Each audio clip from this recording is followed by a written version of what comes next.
Some years ago, when Saint Mother Teresa was alive, I had the joy of celebrating Mass in the Mother House every Saturday. And many people used to ask me, Father, could you make arrangements for us to visit Mother? I said, you come along. After the morning Mass, she is available for everyone. You don't need to make any appointment. There's no formality about meeting her. And a group of Buddhist monks from Japan also approached me and he said, sure, come along. After the Mass, you can meet her. And Mother meets the celebrant priest after every Mass in the sacristy, whoever he is. Only then she would meet the other people. And when she came, I told her, Mother, there's a group of Buddhist monks wanting to meet you. And she said, yes, Father, they are also nice people. Let us go and meet them. And we came out, and these 5 monks reverently stood in front of her, all silent, not a word. I said to myself, what has gone wrong with these people? Not even greeting her. Then I looked into their eyes. Every one of them was in tears. They were religious people, no doubt. And they knew before them stood a person whom the world acknowledged as a living saint.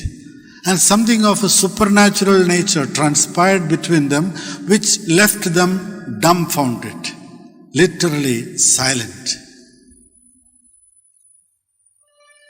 A divine experience, a spiritual encounter. Of course, Mother spoke to them and made them feel at home. My dear brothers and sisters in Christ, this divine encounter in a very exciting manner happened to very few people. Like St. Paul on his way to Damascus, he was thrown off the horseback and he fell blind. And then after that encounter, he undergoes a total transformation, a conversion. From being a persecutor of the church, he becomes the apostle of Christ. Divine encounter transforms us. And for most of us, ordinary, faithful, such occasions are rare. But the Lord has given us enough and more opportunities on a daily basis to encounter God, to have a God experience by following His commandments, walking in His ways, and finding God's hand at work in everything on a daily basis. My personal philosophy of life is also nothing happens by chance. In everything that happens in life, there is a purpose of God being unfolding. Whether good or bad, sad or glad, tragic or comic, everything is guiding us in His ways, provided we have that faith, the light of faith to understand that. Today's gospel reading about the so-called 10 virgins, 5 of them foolish, 5 wise, is a reminder to us to be ever ready. It is truly foolish for those 5 virgins to go for a wedding service, and their job was to be dancers with the lamps lit. You expect a hunter going with a gun with no bullet inside. That's being truly foolish. And Jesus speaks about another fig tree that did not bear fruit. And it is clearly said it was not the season for bearing fruit, and yet He cursed that tree. May no one ever eat your fruit. What is Jesus trying to tell us? There is no season for our spiritual encounter.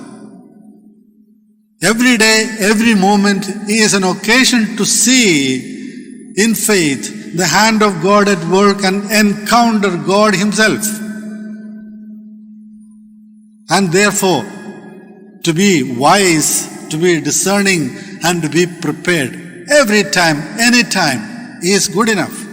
We can experience God's presence through others, through our family members, through our friends. Nothing happens by chance. And we need to have the depth of faith to see in the light of faith. There is no coincidences for us faithful, only God incidents.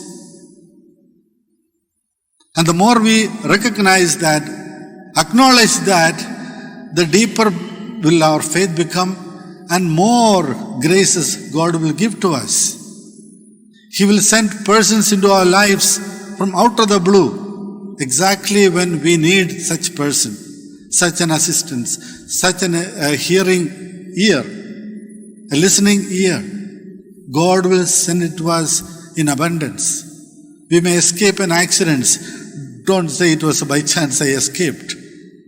It's God's hand that protected us from worse things happening.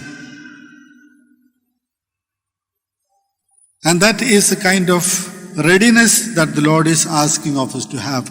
Do not be foolish, but wise in Jesus, in the way Jesus would see realities in life. And we cannot postpone. We have this problem of procrastination. Later, confessions, maybe when I get the nice priest, according to my idea of a good priest, a good confessor, you keep postponing. We are running without oil. Our engines need the spiritual oil to run, not to drag and run slower than we are expected to. We need to keep the speed limit with Jesus. Not turning back, but going forward. And we cannot make things happen at a later time or by somebody else. I'm always reminded of this joke about a flight that was in danger of crash landing, and the pilot announced, please, if you can reduce the weight in the flight, discard unnecessary luggage, I can still manage to maneuver and safely land. So all throughout their luggages. And he said, not enough. We need to still reduce the weight in the flight. If some of you are willing to jump out, volunteer, that will help in my piloting this flight. And so 3 volunteers came up, one an American, one a Russian, and an Indian. The American said, we are the superpower in the world, and at this juncture I want to do something to save all of you. Long live America, and he jumped out. Then the Russian also came forward and said, you see, Russia was not far behind. We are also a superpower. I also want to sacrifice my life that all of you can land safely. Long live Putin and long live Russia, and he jumped out. Then came our friend Hindustani. India is known for ahimsa, non-violence, self-sacrifice. And at this juncture, I want to do really something spectacular that all of us can land safely. Bharat Mata ki jai.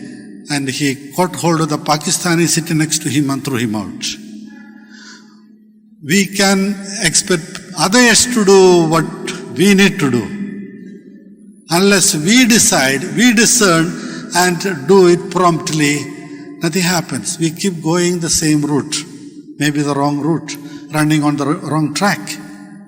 If the Lord is inspiring us to do something for our own betterment, for our own peace of mind, for our own living in the grace of God, let us not postpone. Let us decide and do it now. As I tell the seminarians in Darjeeling, do not wait for the 11th hour, you may die at 10:30. Do not postpone anything. This may be the last chance you get. And through all those decisions that we make, it's a divine encounter. We are doing what the Spirit is inspiring us to do. Do it now. He tells us very clearly. It is not a figment of the mind. The Holy Spirit is ever active, provided we are open to listen to Him. And that gives us wisdom to make the right choices every day. The heart tells you, say something good to your family members for something they have done well. then we say, why to? Everybody is doing like that. I don't need to say. No. If the Lord is prompting you, say it. You don't lose anything, but you gain something. You improve. You add to the joy and peace the oil in another's lamp. Someone is acknowledging me. Someone is concerned about me. That adds to the oil in their empty lamps. We have no idea what impact our words, our kind actions can have on another person. Let us be truly God-centered, my dear brothers and sisters, and other-centered, and learn to see the hand of God at work in and through every person that comes across into our lives, in and through every experience that God puts us through, neither turning bitter, but nor questioning God's ways. Sometimes it is not easy, but precisely those are the moments we need to accept the crosses that the Lord sends us on our way for our own purification and sanctification and for our own humiliation. Make us humble and dependent more on His strength and His providence. We ask the Lord earnestly to fill our own cups with the lamps, with the oil of faith, of hope, of charity, and live a life burning bright in the Easter light of the risen Lord.